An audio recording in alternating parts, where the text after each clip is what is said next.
Good evening. Today is December 9th, and you're watching the Manila Times News Prime. Our top story: Contractor Sarah Discaya has surrendered to NBI authorities. This came after President Marcos ordered the immediate arrest of Discaya and her husband Curlee once a warrant of arrest was issued. The Discaya couple has been linked to alleged anomalies in government infrastructure projects. NBI authorities are now coordinating with judicial officials to process the arrest.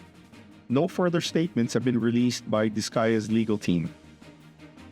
Cases against senators linked to the flood control scandal could be filed as early as next week. This was disclosed by the Office of the Ombudsman spokesman Mico Clavano.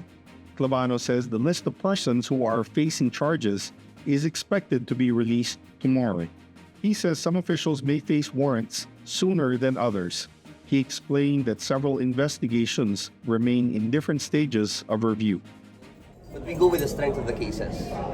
These questions of when and what time and as to what date, these are questions that are quite short-sighted. I believe that there really has to be a balance between the question of when and the question of how strong are these cases.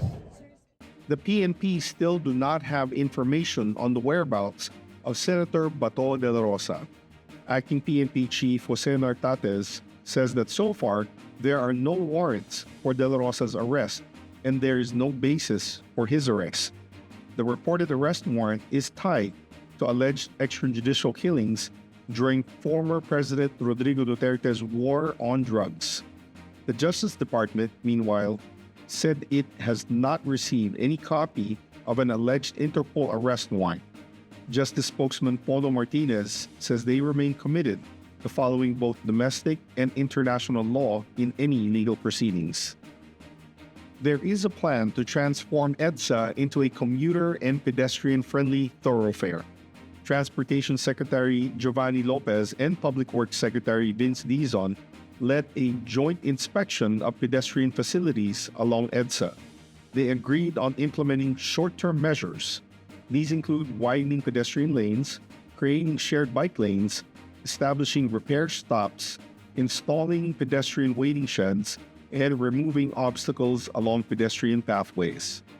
Kung araw-araw mong binabaybay yung EDSA o yung mga parts ng EDSA, nakaka-stress talaga kung commuter ka, di ba? So, kailangan talaga once and for all. Sabi nga ng Pangulo natin, ayusin na natin to. Tagal-tagal ng ganito to, hindi. Dami ng mga nagre-reklamo pero wala pa rin nangyayari. So. K-pop Demon Hunters has been nominated in the Golden Globes for Best Animated Motion Picture. The urban fantasy film also grabbed another nomination. This is for Golden in the Best Song category. Golden is just one of 4 songs from the K-pop Demon Hunter soundtrack that reached the top 10 in the Billboard Hot 100. The Golden Globes Awards show will take place this January. For more news and information, read the Manila Times on print, subscribe to its digital edition, or log on to www.manilatimes.net. Follow us on Facebook, Instagram, X, TikTok, and LinkedIn, and be part of our communities on Viber, Telegram, WhatsApp, and Mastodon. That's all for now on the Manila Times News Prime. Remember to stay safe, stay informed, and stay connected. I'm Michael Ang. Good night.